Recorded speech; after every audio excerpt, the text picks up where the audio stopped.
semuanya, perkenalkan saya Emi Silviana yang akan memandu podcast Insight DLM pada hari ini.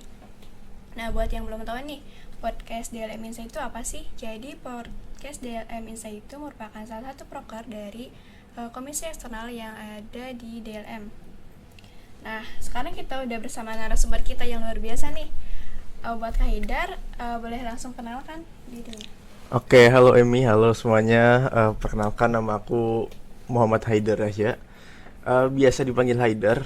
Di Unsud ini aku di jurusan Kimia FMIPA Unsud angkatan 2021. Gitu.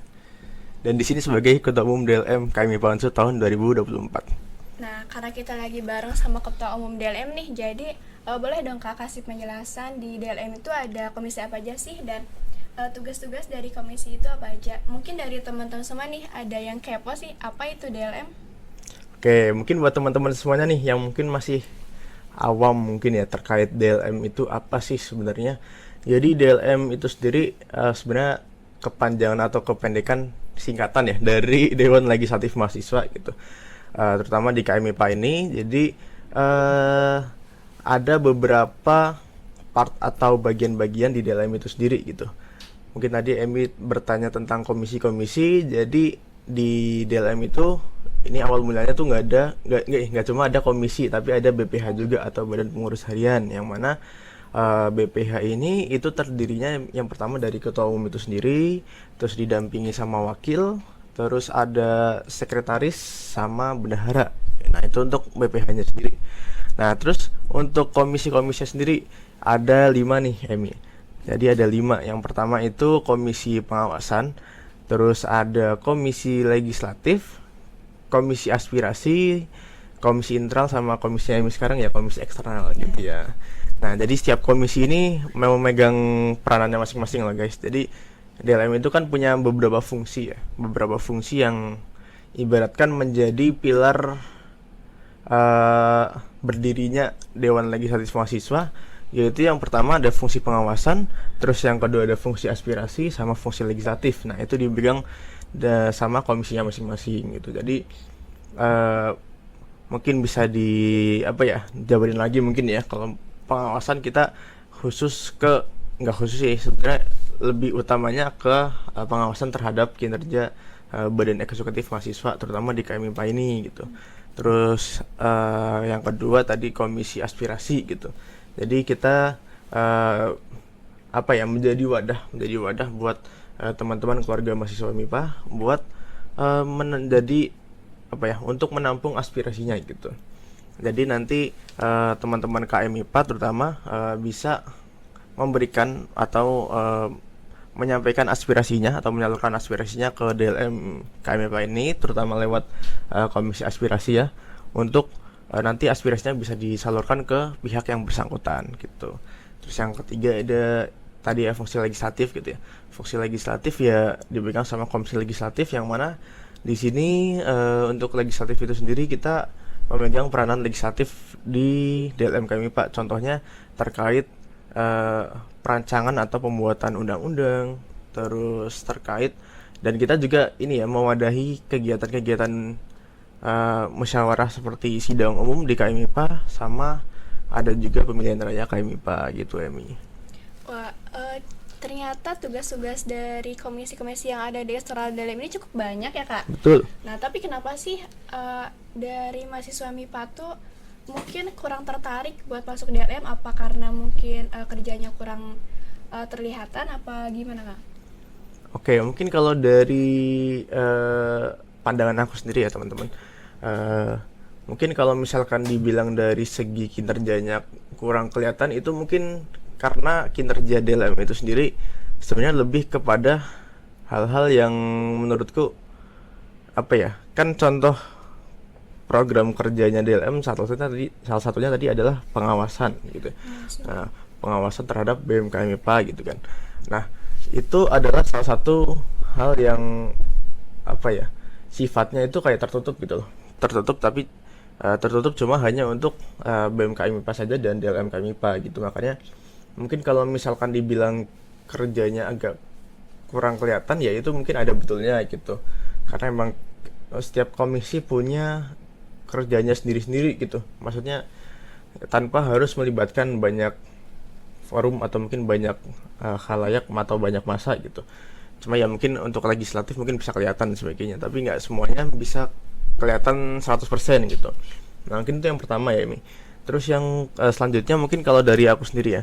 Jadi kan DLM itu sendiri mungkin kalau bisa dilihat ya mungkin dibandingkan dengan organisasi lain atau mungkin lembaga yang lain gitu. Mungkin DLM kerjanya lebih mungkin bisa dibilang monoton, mungkin bisa dibilang kayak kaku atau mungkin bisa dibilang kayak formal banget lah gitu. Jadi ibaratkan mungkin bagi teman-teman yang terutama buat anak-anak zaman sekarang ya, anak-anak zaman sekarang tuh kayak pengen banget buat mencari sesuatu hal yang menjadi produktivitas mereka tapi yang menyenangkan gitu biasanya. Contohnya misalkan ikut olahraga dan sebagainya, atau mungkin ikut kesenian dan sebagainya. Itu kan ibaratkan kita ada funnya juga. Ya ada seru-seruannya gitu. Ya ada seru-seruannya sama pokoknya nggak yang mulu-mulu formal monoton gitu-gitu. Jadi bisa lebih mengakrabkan pengurusnya juga bahkan gitu. Makanya salah satu yang menjadi faktornya yang kedua tadi aku bilang yaitu karena kerjanya atau mungkin kegiatannya tuh kayak kurang monoton banget gitu ya. Jadi disitulah yang kedua. Terus mungkin yang ketiga ya, kalau kata aku sih karena DLM itu kan untuk format atau bentuk dari kepengurusannya itu dia ada delegasinya gitu. Jadi nggak serta-merta, ini terutama di KMIPA ya teman-teman. Kalau misalkan di DLM yang lain nggak tahu ya. Cuma di DLM KMIPA itu sendiri kita ada sistem delegasi ya teman-teman. Jadi dari himpunan mahasiswa, dari HIMA atau mungkin dari UKM di KMIPA ini, mereka akan nantinya untuk mengirimkan delegasinya untuk menjadi perwakilan pengurus DLM gitu. Makanya menurut aku kadang ya semua orang itu nggak semuanya merasa benar-benar mau atau mungkin kesannya kayak terpaksa gitu buat join ke DLM karena yaitu tanggung jawab mungkin dari organisasi asalnya atau mungkin kayak gimana lah gitu. Makanya sebenarnya kalau misalkan ternyata orang yang dari delegasi ini bisa bagus DLM, itu menjadi suatu hal yang harus disyukuri sih kalau dari aku sendiri gitu. Tapi ya mungkin dari sekian banyak hal-hal yang mungkin menjadi faktor, yaitu 3 tadi itu. Yang pertama ya kinerjanya DLM yang mungkin kurang kelihatan. Terus yang kedua dari kegiatannya yang monoton ya. Sama yang ketiga mungkin dari sistem kepengurusannya yang lebih menitik beratkan di delegasi. Walaupun ada yang nggak delegasi ya, maksudnya ada yang daftar atas kemauan sendiri gitu. Cuma karena delegasi itu jadi kebanyakan pengurus DLM ya delegasi juga gitu. Itu sih Emi.